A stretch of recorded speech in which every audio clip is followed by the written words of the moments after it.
Okay, we're back, folks. Don't be fooled by the 7-2 ruling. The justices dodged the real question on religious discrimination. Now, religious discrimination. Why is the sentence religious discrimination? Why, if you're religious, if you're a Christian, if you have a religious belief, if you have some kind of belief system in your life, it is accompanied by discrimination.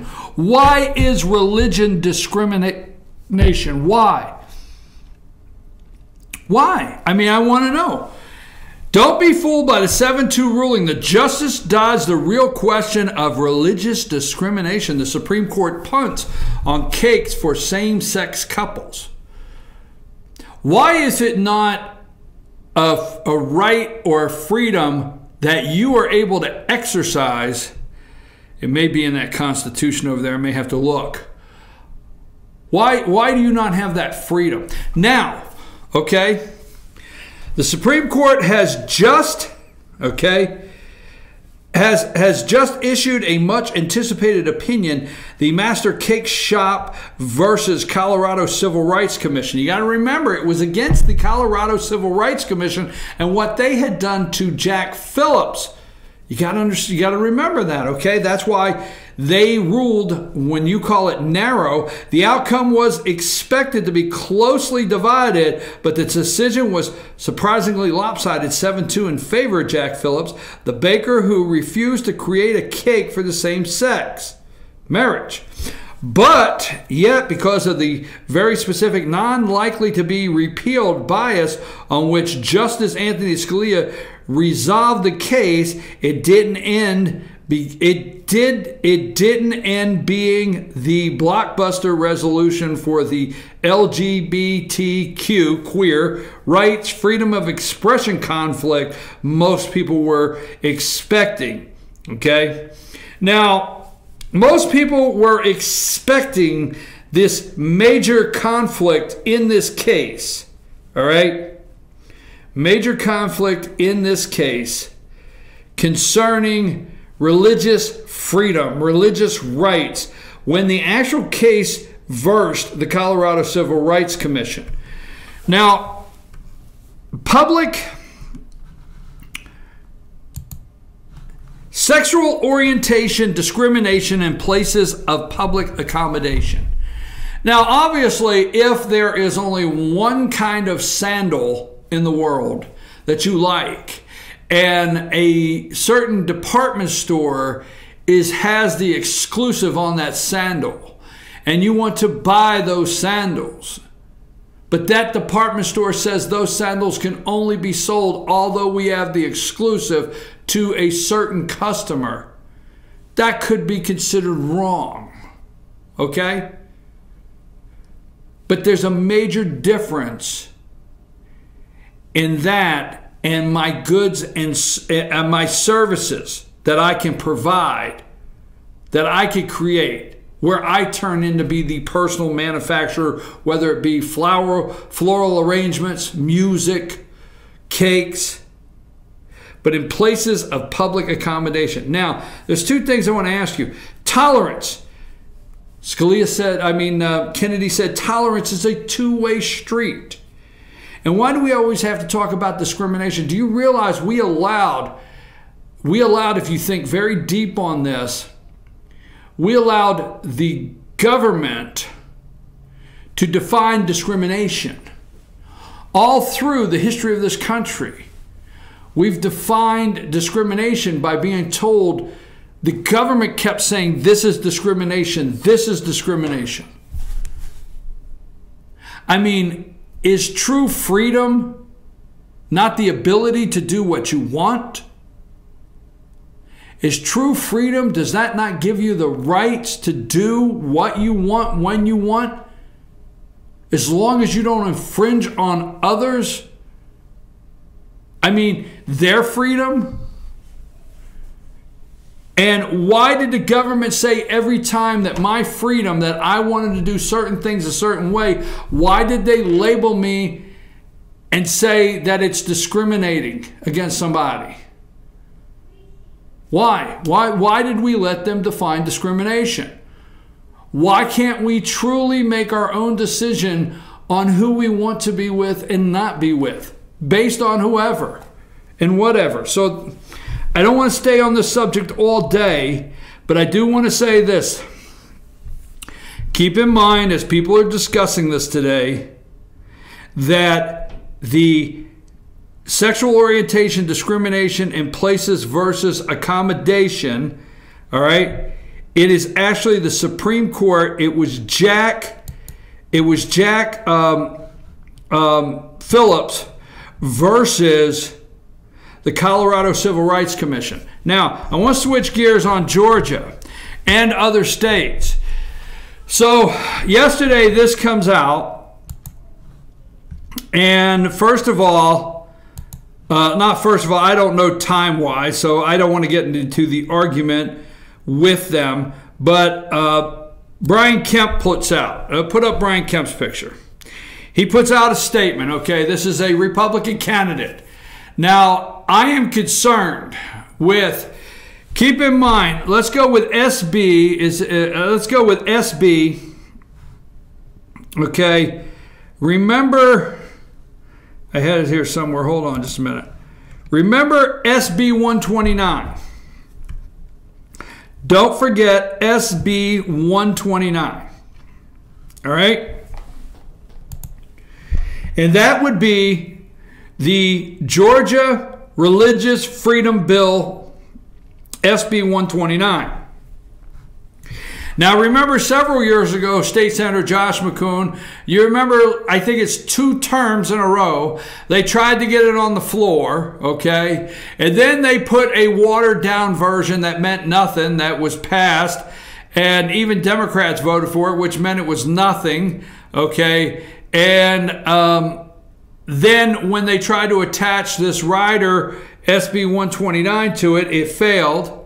So we have twice a religious liberty freedom bill failed in Georgia. Then they had one when it was campaign season. They had a bill there 2 years ago, not this past session, the last session before this past one, that made it to the governor's desk, but the governor vetoed it, and Governor Nathan Deal, and that gave the politicians cover to go out and say, I tried. We put a religious freedom bill on the governor's desk, and he vetoed it. But there was no effort. Remember this, Casey Cagle and his supporters. There was no effort to bring anybody back. There was no effort to bring legislators back to try to override the governor's veto. There was not an effort to see what kind of vote they had to possibly override the governor's veto, Nathan Deal, 2 years ago. So remember that when you're making your decision to vote. So yesterday, what happened in the Supreme Court gave actually an opportunity for these candidates to say, hey, that was a narrow scope, okay? A narrow scope. Now, I'm about to say something that some candidates or some supporters will not like, but I'm in that I don't care mode, okay? Yesterday it was very clear that the Supreme Court was Colorado, okay, the Civil Rights Commission of Colorado. Look what the Civil Rights Commission of Colorado has done to Jack Phillips and where it ended up, right? So more than ever, did yesterday's decision make it very important that Georgia pass something to where we don't have a Colorado Civil Rights Commission issue in Georgia that would end up in the Supreme Court? It was a perfect opportunity for, the gun-toting, NRA-endorsed, shoot them if you got them, Second Amendment believing, gun-loving, pro-life candidates in the Republican Party to come forward and say, here's what I will do. But both, not one, both missed the mark yesterday. So yesterday I got a notice from the Cagle campaign, okay? And Kemp, there's 2 of them. Brian Kemp applauds Supreme Court decision, vows to stand and fight for people of faith. How do you plan to vow and fight? What do you plan to do? I mean, anybody can tell me that I vow to fight and stand with you. I mean, if we have someone in the state of Georgia and we have a case like this, does Kemp call up and say, I'm with you all the way, brother? Or thank God we passed that religious freedom bill down in Atlanta so you don't have to put up with this? In response to today's decision by the U.S. Supreme Court, conservative businessman and Secretary of State Kemp issued the following statement. I applaud today's decision by the U.S. Supreme Court. Okay? I applaud today's decision by the U.S. As governor, I'll stand up to the radical left and politically correct, said Kemp. We will never apologize for protecting religious liberty and living out our faith. You came just short of saying, as governor, I will. You came just short of saying, as governor, you know, I wish both of you would quit trying to kiss Nathan Deal's ass. I'm serious as can be. You're running around and you just don't want to touch that third rail because it's Nathan Deal. My God.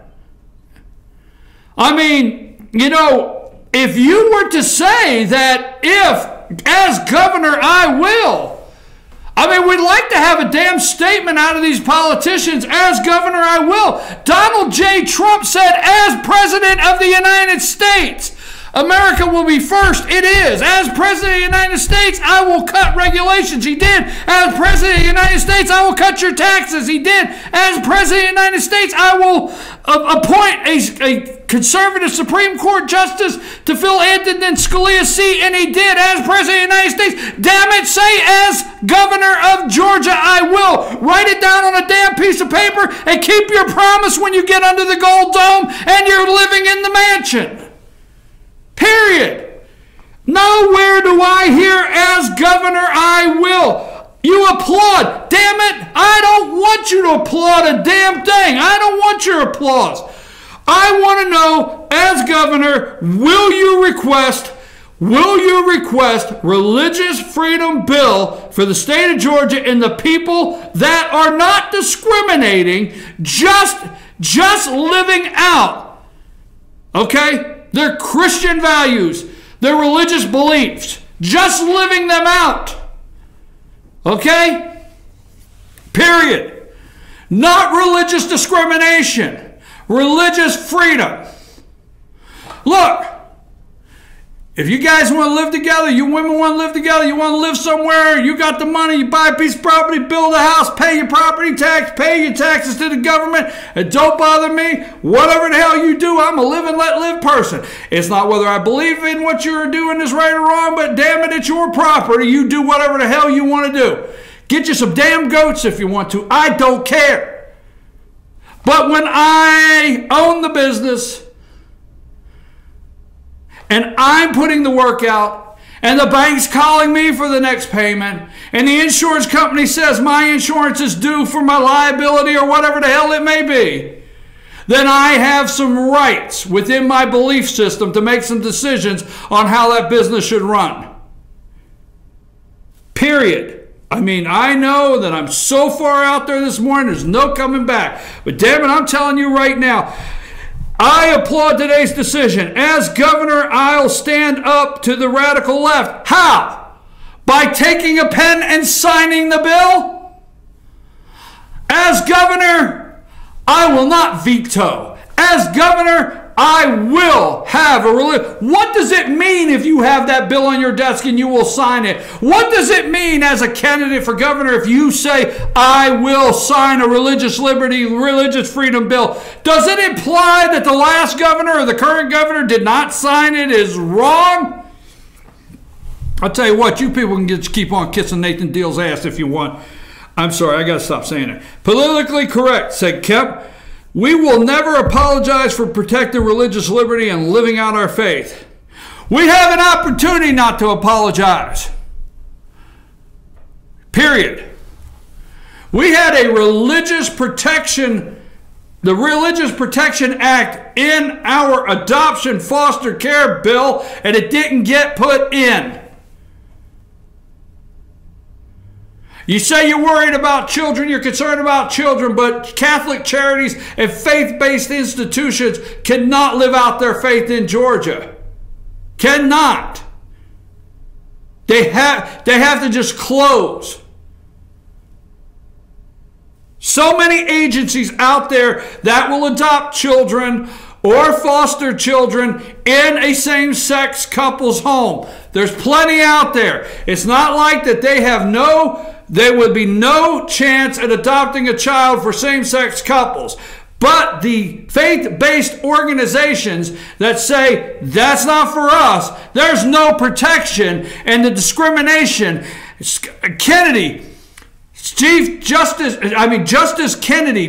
Kennedy said tolerance is a two-way street, although I can't stand the word tolerance. So Kemp, he doesn't tell us he's going to sign the Religious Freedom Bill. He doesn't say, well, here's the reasons why there should be a Religious Freedom Bill. No, he doesn't say any of that. He uses those words of, I applaud the decision, and I'll stand up to the radical left in political correctness. We will never apologize for protecting religious liberty and living out our faith. Well, guess what? After yesterday, I sure hope Georgia doesn't have a civil rights commission that is ready to take Georgians to court or anything that resembles it, with no laws to stand up to that. Now, let's go to Casey Cagle. Brian Kemp. Now, I'm not going to look at the times they sent it out because I'm not going to get in an argument of who released their statement first and who followed who. But here is Casey Cagle's decision. And I love this because Casey Cagle writes his press releases as though he's just getting ready to go to Atlanta. Well, when I get in Atlanta, when I get there, this is what's going to happen. Wait a minute. So here's Casey Cagle's response.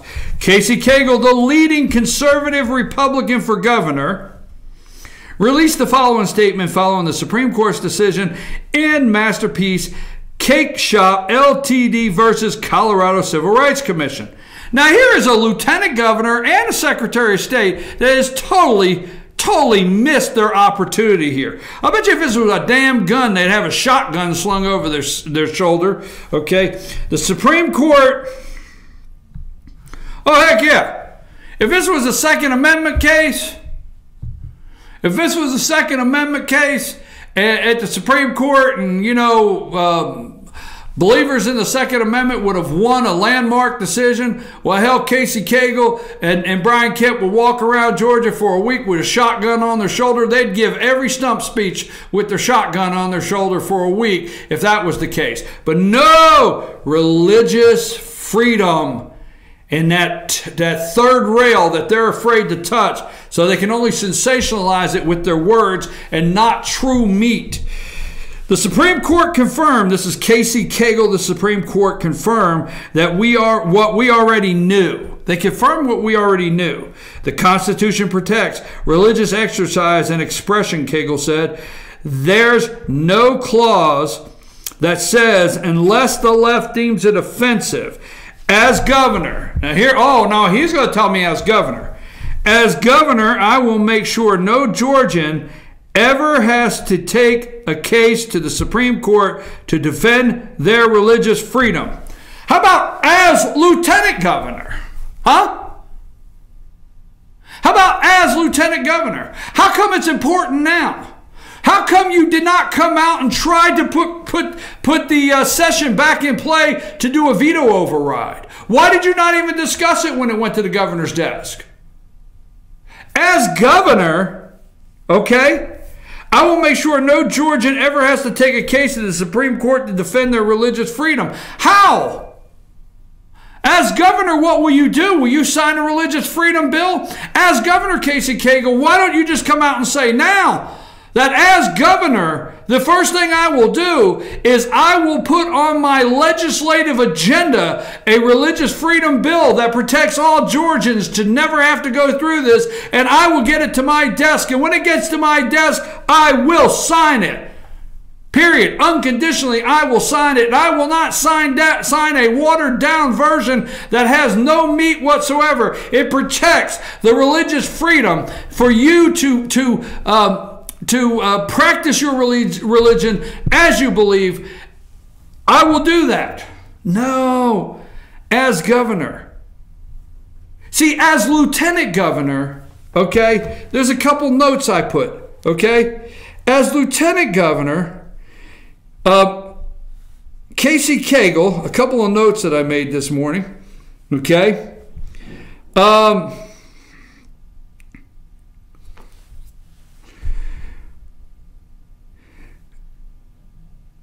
Cagle actually fight for stuff or make excuses like he did RFRA. Casey Cagle made so many excuses, in my opinion, on the RFRA legislation, religious freedom bill. So as governor, he will defend their religious freedom. But as lieutenant governor, we don't have 6, 8 years now, 10 years, is 6, 8, whatever, how many years we've been trying to get a bill. But as lieutenant governor, there's so many things that did not need to be done. There are so many things that did not get completed as lieutenant governor, but as governor.